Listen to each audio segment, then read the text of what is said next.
Казвам се Майя Захариева Иванова, кметски наместник съм на село Флорентин. Тук съм родена и тук съм израснала в това прекрасно китно село.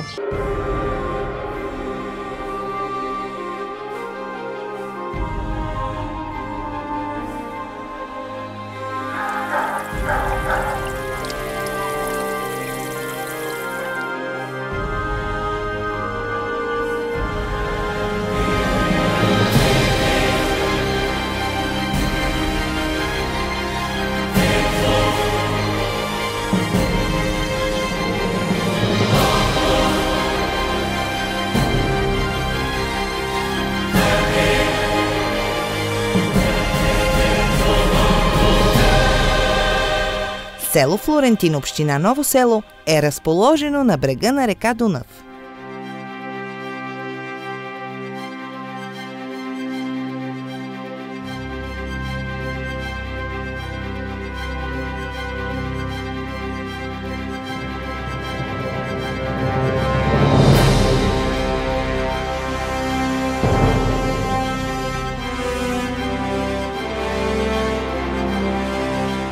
През римско време възниква крепостта Флорентиана. Тя е била важна част от римските военни съоръжения по южния бряг на река Дунав. Нейното стратегическо значение е било добре оценено по-късно от българи и турци.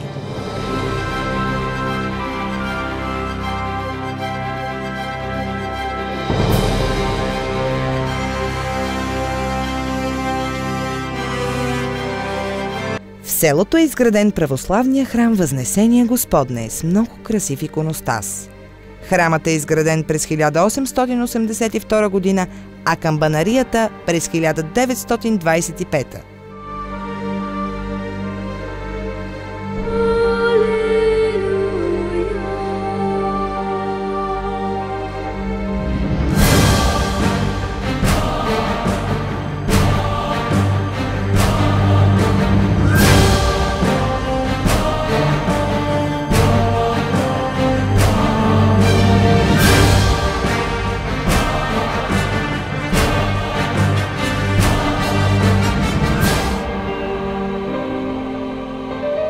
Гробището се намира в източна посока, непосредствено до главния път 122. В него има стари кръстове от 19 век.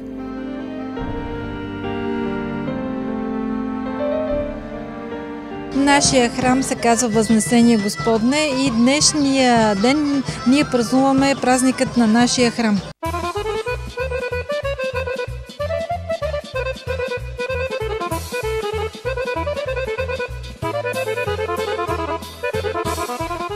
Традициите и селските събори поддържат будния дух на гостоприемното местно население и превръщат времето, прекарано там, в незабравим спомен.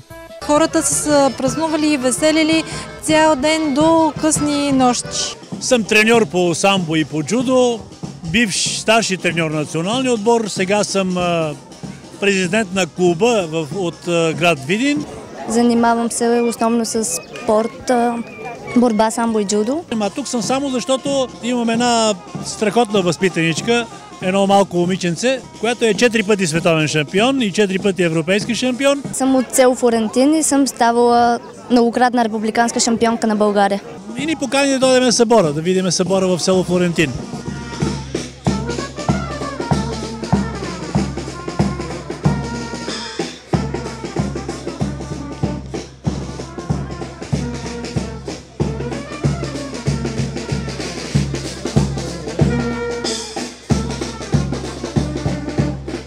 Често пътувам в чужбина, хода на различни състезания, по лагери.